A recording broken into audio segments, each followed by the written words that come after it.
Ladies and gentlemen, boys and girls, SysBam28 here bringing you some World of Warships Beta action. Today's match is going to be in a Tier 3 Japanese destroyer. I really wanted to highlight this match just to show you how effective a destroyer can be if properly played.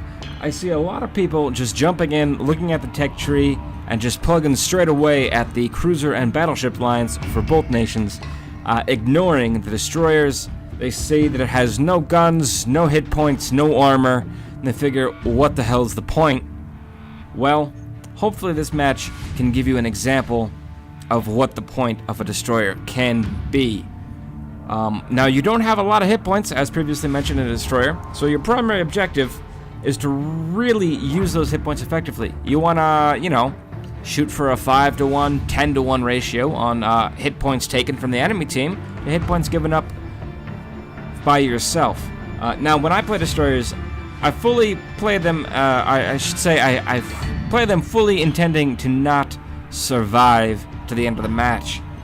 You gotta be a little bit reckless sometimes to get in there and do what you need to do, and unfortunately, that means that you're probably gonna take some damage. Now, like you'll see later in the match, that can also be a good thing, because that means that the enemy guns are trained on you, and in some cases, battleships are firing their giant broadsides that they only fire every 30 seconds at you, instead of at higher priority targets that their guns should really be firing at. Battleships should never be shooting at destroyers with their primary armament. That's what the secondary guns are for, if you get close enough. But if you're that close to a destroyer, as the poor battleship on the enemy team is going to find out in a little bit, it's not going to end well for you. You don't ever want to be that close to a destroyer and a battleship.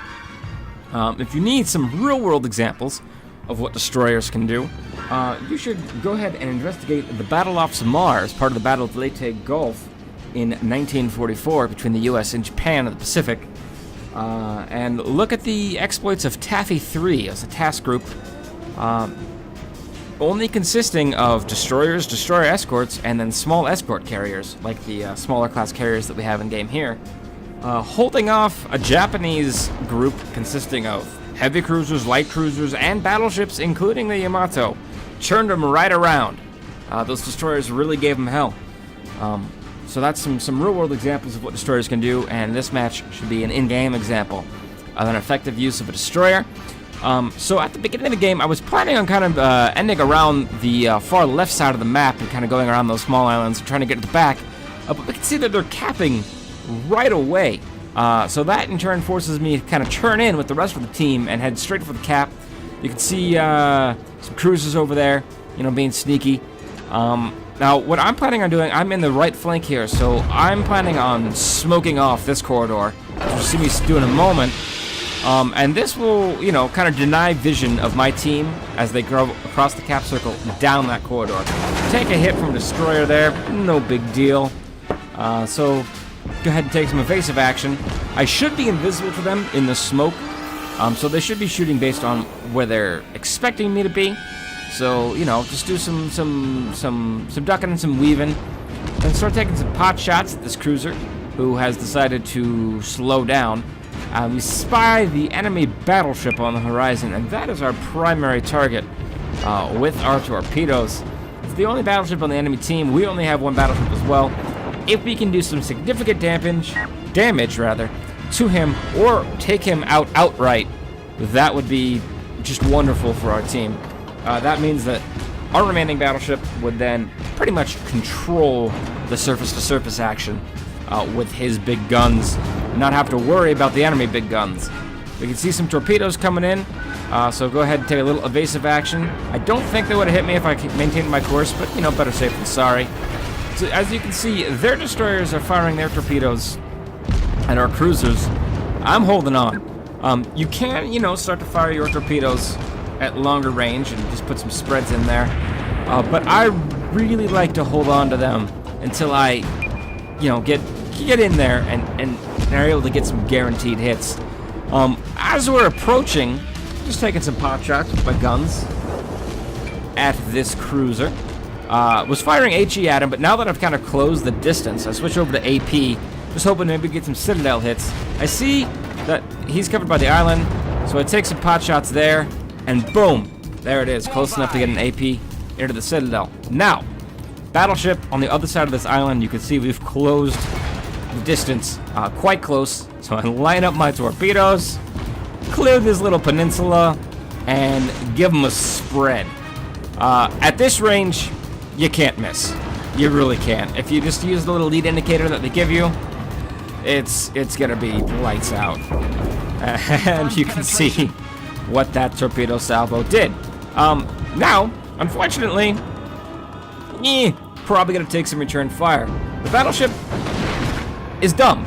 He shoots his primary batter at me, which, yes, does a ton of damage, but that salvo's down for 30 seconds now. And his second mistake is he turns broadside and starts running with me again. And lo and behold, what's about to come back up? My torpedoes. So let's go ahead and give him another 4 fish. He's broadside, he's damaged, he can't do shit, and he is done. Boom. Just like that. 30 seconds, the enemy's only battleship gone at the hands of one lowly destroyer. And that, my friends, is what a destroyer can do in this game. So hopefully, that gives you, you know, a little bit of inspiration maybe to jump into destroyers and go down a destroyer line. And, you know, see what happens. Now, I was heavily damaged. I got repaired. Got my rudder repaired. Torpedoes back up. Smokes back up. So I was planning on kind of ending around this island to the left side here to go after that destroyer. But I kind of look at the team, look where the threats are coming from, and decided to go ahead and loop around to cover these cruisers. And what I'm going to do is actually smoke off their approach in this little gap between these two islands to hopefully give them some time to shoot the enemy team without taking any accurate return fire. And then I'm just gonna kind of go in and see if I can't get my torpedoes off again. So here's the smoke. You know, we did take a salvo from that battleship, so we are heavily damaged. We are down to very few hit points. Anything so much as sneezes at me, I'm probably gonna die. So I'm gonna go ahead and start taking some pot shots over here. You know, just see what damage I can do. I'll wait to get closer for my torpedoes. Now I can see the enemy destroyers coming out, and they're kind of running broadside to me. So I figure, what the hell? I'm probably gonna die pretty soon anyway. So might as well try to get some torpedoes off in this direction. They're the only ones really close enough. Now you don't normally want to use your torpedoes on destroyers because they are A, fast enough, and B, maneuverable enough to avoid them. And it's kind of just a waste of the damage. But really, they were my only targets of opportunity. If I tried to charge the cruisers, I would have been swatted before I even got to them. As you can see, they're starting to open up on me. So I'm getting heavy damage. My rudder just gets taken out and actually gets stuck there. So I just fired the broadside. Unfortunately, I was full port rudder when it got hit and got stuck. So that means I'm stuck at full port rudder, which means I'm going to turn right into this island. So I slow down and go full reverse. And, you know, just give it a little love tap. Fortunately, that salvo misses. Like, I can't do anything. Reverse, reverse, reverse out. And there you see our second torpedo salvo hit that destroyer and just completely took him out. Finally get everything repaired. Finally start to turn off the island and dead. But we took out a battleship 100-0. Took out a destroyer pretty much 100-0. For just my one little destroyer. So even though I didn't survive the match, I still consider that a pretty damn good result. And you'll see at the end game screen just what I'm talking about as far as hit points taken and hit points lost from my ship. So now we'll just follow the action. You can see that it's 3-4 right now, but we still have our battleship, and our battleship is still at full health. Now it's 4-2, and there's our battleship. Destroyer's trying to come in on him, but he's running away. And yeah, it's just at this point, even if it was just the battleship by himself versus that cruiser and destroyer, we would still probably have it as long as he could shoot accurately. But you can see that our cruisers, some of them, you know, low health, middle health, and our battleship, they don't have to worry about taking a pounding from the enemy battleship, because the enemy battleship got sunk before you got to shoot at anything other than me. And that's what you want to be looking for. That's what you want to be doing in a destroyer, is really looking for those targets of opportunity, aka battleships and/or aircraft carriers. There were no aircraft carriers in this match. Otherwise, another really good tactic is to kind of skirt around the edges of the map, avoid the conflict.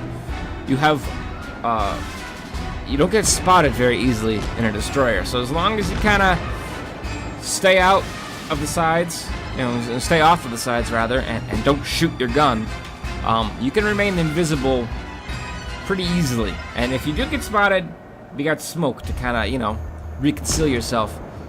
So you want to kind of, edge around the battle, get to the back of the map, get in with those with the aircraft carriers, and they are even more unmaneuverable than battleships. So you get, within 2 kilometers of them and unleash your torpedo salvo.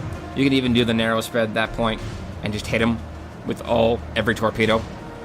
They won't be able to avoid it, and you'll sink them real fast. And that takes a big threat off the battlefield. And also, if they try to, hit you, protect themselves with their torpedo bombers or their dive bombers, you're so fast and maneuverable that it's going to be really hard for them to be able to take you out. So now it's just that enemy destroyer left. Unfortunately, at this point in the game, just having a destroyer or even just a couple of destroyers left on your team is a little bit useless. Because what you're going to have to do as the destroyer in this case is get in close to get your torpedoes off and get the guaranteed damage. But before you get close enough, those cruisers are just going to rip you apart. Cruisers are really the bane of destroyers. If you are trying to charge down cruisers, and they're focused on you and focusing fire on you, it's just not going to be pretty. They've got the reload speed to really just keep pouring lead into you. And unless they're really bad shots, it's just not going to be pretty. You can see it was cruisers that took me out. Now it was a little easier for them because my rudder got stuck and I ran aground, so I was kind of a stationary target. But yeah, so we end up winning that match by capping, actually. And you can see, really good result. 72,000 credits, 2,273 experience, top of the charts in experience. And yeah, just a really, really good match. If we take a look at the advanced stats, you'll see with combined damage with torpedoes and guns versus the damage that I took, it's about an 11-to-1 hit points taken to hit points lost ratio. And that's really what you want to be looking to do in a destroyer. So hopefully this gives you some inspiration to start playing destroyers in World of Warships. Thank you.